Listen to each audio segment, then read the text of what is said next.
ಎಲ್ರಿಗೂ ನಮಸ್ಕಾರ ರೀ. ಎಲ್ರು ಚೆನ್ನಾಗಿದ್ದೀರ ಅನ್ಕೊಂಡಿದೀನಿ. ನಾನು ಬಹಳ ಚೆನ್ನಾಗಿದ್ದೀನಿ. ಬರ್ರಿ ನಿಮ್ಮೆಲ್ಲರಿಗಾಗಿರು ನಾನು ನಮ್ಮ ಉತ್ತರ ಕರ್ನಾಟಕ ಸ್ಪೆಷಲ್ ಆಗಿರುವಂತಹ ಬದನೆಕಾಯಿ ಭರ್ತಾನ ಹೇಗ್ ಮಾಡೋದಂತ ಹೇಳ್ಕೊಡ್ತಾ ಇದ್ದೀನಿ. ಅನ್ನ ರೊಟ್ಟಿಯೊಂದಿಗೆ, ಕಡ್ಕಲ್ ರೊಟ್ಟಿಯೊಂದಿಗೆ ಅದರಲ್ಲೂ ಸವಿತಾ ಇದ್ರೆ ಆಹಾ ಅಂತೀರ. ಚಪಾತಿಯೊಂದಿಗೂ ಸವಿಯೋದು ತುಂಬಾ ರುಚಿ ಇರುತ್ತೆ ಅಂತ ಹೇಳ್ತೀನ್ರಿ.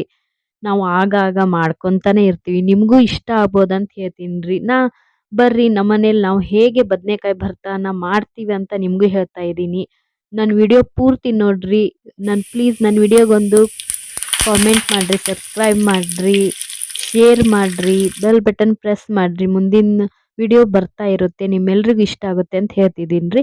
ನಾನು ಒಂದು ಮೀಡಿಯಂ ಸೈಜ್ ಆಗಿರುವ ಬದನೆಕಾಯಿನ ಚೆನ್ನಾಗಿ ತೊಳ್ಕೊಂಡ್ಬಿಟ್ಟು 4 ಕಟ್ಟಿಂಗ್ಸ್ ಹಾಕಿ ಮೇಲೆ ಎಣ್ಣೆ ಹಚ್ಚಿ ಈ ತರ ಸುಡ್ಕೊಂತಾ ಇದ್ದೀನ್ರಿ. ಸುತ್ತಲೂ ಚೆನ್ನಾಗಿ ಸುಡಿ ಬಹಳ ಚೆನ್ನಾಗಿ ಬರುತ್ತೆ. ನೋಡ್ತಾ ಇದ್ದೀರಲ್ಲ. ಈಗ ನಾನು ಖಾರದ ಅನುಸಾರ ಒಂದು ಖಾರ ಇಲ್ಲದ 4 ಮೆಣಸಿನ್ಕಾಯಿ ತಗೊಂಡು ಸುಡ್ಕೊಂತಾ ಇದ್ದೀನ್ರಿ. ಎಣ್ಣೆ ಏನು ಅಪ್ಲೈ ಮಾಡಿಲ್ಲ, ಹೀಗೆ ಸುಡ್ಕೊಂತಾ ಇದ್ದೀನಿ. ನಿಮ್ಮ ಖಾರದ ಅನುಸಾರ ನೀವು ಹಾಕೋಬಹುದ್ರಿ ಮೆಣಸಿನ್ಕಾಯನ್ನ. ಈಗ ಒಂದು ಜಾರಲ್ಲಿ ಹಸಿ ಮೆಣಸಿನ್ಕಾಯಿ ತಣ್ಣಗಾಕ್ ಬಿಟ್ಟಿದ್ದೀರಿ. ಹಸಿ ಮೆಣಸಿನ್ಕಾಯಿ ತಣ್ಣಗಾದ್ಮೇಲೆ ಈ ತರ ಹಾಕೊಂತಾ ಇದ್ದೀನಿ. 4 ರಿಂದ 5 ಎಸಳು ಕರಿಬೇವು ಹಾಕ್ರಿ. 4 ರಿಂದ 5 ಎಸಳು ಹಾಕಿದ್ರೆ ಸಾಕ್ರಿ.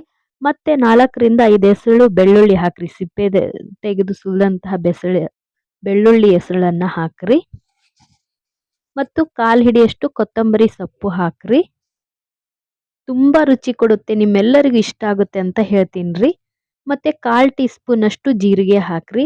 ವಿಡಿಯೋನ ಸ್ಕಿಪ್ ಮಾಡದೆ ನೋಡಿ. ತುಂಬಾ ರುಚಿ ಕೊಡುವಂತ ಬದನೆಕಾಯಿ ಭರ್ತಾನ ನೀವು ಖಂಡಿತ ಮಾಡ್ತೀರಂತ ಹೇಳ್ತೀನ್ರಿ. ಈಗ ಎಲ್ಲ ಇಂಗ್ರೀಡಿಯೆಂಟ್ಸ್ ಹಾಕಿ ಈ ತರ ತರಿಯಾಗಿ ರುಬ್ಕೊಳ್ರಿ. ನುಣ್ಣಗೆ ರುಬ್ಕೋಬೇಡಿ, ಅಷ್ಟು ರುಚಿ ಬರಲ್ಲ. ತರಿಯಾಗಿ ರುಬ್ಕೊಳ್ಳಿ. ನಾ ತೋರಿಸ್ತಾ ಇದ್ದೀನಲ್ಲ, ನೀರ್ ಹಾಕದೆ ತರಿಯಾಗಿ ರುಬ್ಕೊಳ್ಳಿ. ಮತ್ತೆ ಮೀಡಿಯಂ ಸೈಜ್ 2 ಈರುಳ್ಳಿ ಮತ್ತು ಟೊಮೆಟೊನ ಸಣ್ಣಗೆ ಕಟ್ ಮಾಡ್ಕೊಂಡು ಸೈಡ್ ಇಡಿ. ಈಗ ಬದನೆಕಾಯಿ ಭರ್ತಾ ಇದೆಲ್ಲ ಮೇಲಿಂದ ತಣ್ಣಗಾಗ ಬಿಟ್ಟಿದ್ದೇರಿ. ತಣ್ಣಗಾದ್ಮೇಲೆ ಮೇಲಿನ ಸಿಪ್ಪೆ ಎಲ್ಲ ತೆಗೆದು ಸುಲಿದು ಚೆನ್ನಾಗಿ ಸ್ಮ್ಯಾಶ್ ಮಾಡ್ಕೊಂಡಿದ್ದೀನ್ರಿ. ನೋಡಿ ಎಷ್ಟು ಚೆನ್ನಾಗಾಗಿದೆ ಅಲ್ವಾ. ನಂತರ ನಾವು ಹಸಿ ಮೆಣಸಿನ್ಕಾಯಿ ಕರಿಬೇವು ಹಾಕಿರ್ತೀವಲ್ರಿ, ಅದನ್ನ ತರಿಯಾಗಿ ರುಬ್ಬಿರ್ತೀವಲ್ಲ, ಅದನ್ನ ಇದಕ್ಕೆ ಹಾಕೊಳ್ಳಿ ಬದನೆಕಾಯಿ ಭರ್ತಕ್ಕೆ. ಮತ್ತೆ ಸಣ್ಣಗೆ ಕಟ್ ಮಾಡಿದ ಈರುಳ್ಳಿ ಮತ್ತು ಟೊಮೆಟೊ ಅದನ್ನು ಹಾಕೊಳ್ಳಿ. ನೋಡಿ ಎಷ್ಟು ಕಲರ್ಫುಲ್ ಆಗಿ ಕಾಣುತ್ತೆ, ನೀವೇ ತುಂಬಾ ಇಷ್ಟಪಡ್ತೀರಾ. ಈಗ ರುಚಿಗೆ ತಕ್ಕಷ್ಟು ಉಪ್ಪು ಹಾಕ್ರಿ. ರುಚಿಗೆ ತಕ್ಕಷ್ಟು ಉಪ್ಪು. ನಾನು 1/4 ರಿಂದ ಅರ್ಧ ಟೀ ಸ್ಪೂನ್ ಅಷ್ಟು ಸಕ್ಕರೆ ಪುಡಿ ಹಾಕ್ತಾ ಇದ್ದೀನ್ರಿ. ಸಕ್ಕರೆ ಪುಡಿನ ಸ್ಕಿಪ್ ಮಾಡಬೇಡಿ, ಮರದೇ ಹಾಕಿ ತುಂಬಾ ರುಚಿ ಕೊಡುತ್ತೆ ಅಂತಾನೆ ಹೇಳ್ತೀನ್ರಿ. 1 ಟೀ ಸ್ಪೂನ್ ಅಷ್ಟು ಗುರೆಳ್ಳು ಪುಡಿ ಹಾಕ್ತಾ ಇದ್ದೀನ್ರಿ. ಹಲವಾರು ಬಗೆಯಲ್ಲಿ ನೀವು ಮಾಡ್ಕೋಬಹುದು. ನಾನ್ ತೋರಿಸಿದಾಗ ನೀವು ಮಾಡ್ಕೊಳ್ರಿ, ನಿಮ್ಗೂ ರುಚಿ ಕೊಡುತ್ತೆ ಅಂತಾನೆ ಹೇಳ್ಬೋದ್ರಿ. ಖಂಡಿತ ಮಾಡ್ತೀರಾ ಅಂತ ಅನ್ಕೊಂಡಿದೀನ್ರಿ. ಈಗ ನೋಡಿ ಇಷ್ಟೆಲ್ಲ ಇಂಗ್ರೀಡಿಯೆಂಟ್ಸ್ ಹಾಕಿ ಚೆನ್ನಾಗಿ ಮಿಕ್ಸ್ ಮಾಡ್ತಾ ಇದ್ದೀನ್ರಿ. ಸ್ಪೂನಲ್ಲಾದ್ರೂ ಮಾಡ್ಕೊಳ್ಳಿ, ಕೈಯಲ್ಲಾದ್ರೂ ಮಾಡ್ಕೊಳ್ರಿ. ಈಗ ಅದು ಪಕ್ಕಕ್ಕೆ ಇಟ್ಬಿಟ್ಟು ಈಗ ಎಣ್ಣೆ ಕಾಯಕ್ಕೆ ಇಟ್ಟೀನ್ರಿ. 3 ಸ್ಪೂನ್ ಎಣ್ಣೆ ಕಾಯಕ್ಕೆ ಇಟ್ಟೀನ್ರಿ. ಎಣ್ಣೆ ಕಾದ ನಂತರ 1 ಟೀ ಸ್ಪೂನ್ ಅಥವಾ 3/4 ಟೀ ಸ್ಪೂನ್ ಅಷ್ಟು ಜೀರಿಗೆ ಹಾಕ್ತಾ ಇದ್ದೀನ್ರಿ.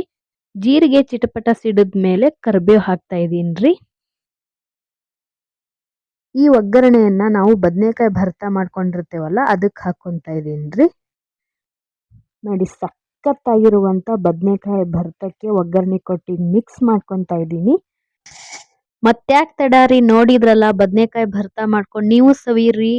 ಹೇಗಿದೆ ಅಂತ ಕಾಮೆಂಟ್ ಮಾಡೋದನ್ನ ಮರಿಬೇಡ್ರಿ. ಪ್ಲೀಸ್ ನನ್ನ ವಿಡಿಯೋಗೊಂದು ಲೈಕ್ ಕೊಡ್ರಿ, ಶೇರ್ ಮಾಡ್ರಿ, ಕಾಮೆಂಟ್ ಮಾಡ್ರಿ, ಸಬ್ಸ್ಕ್ರೈಬ್ ಮಾಡೋದನ್ನ ಮರಿಬೇಡ್ರಿ.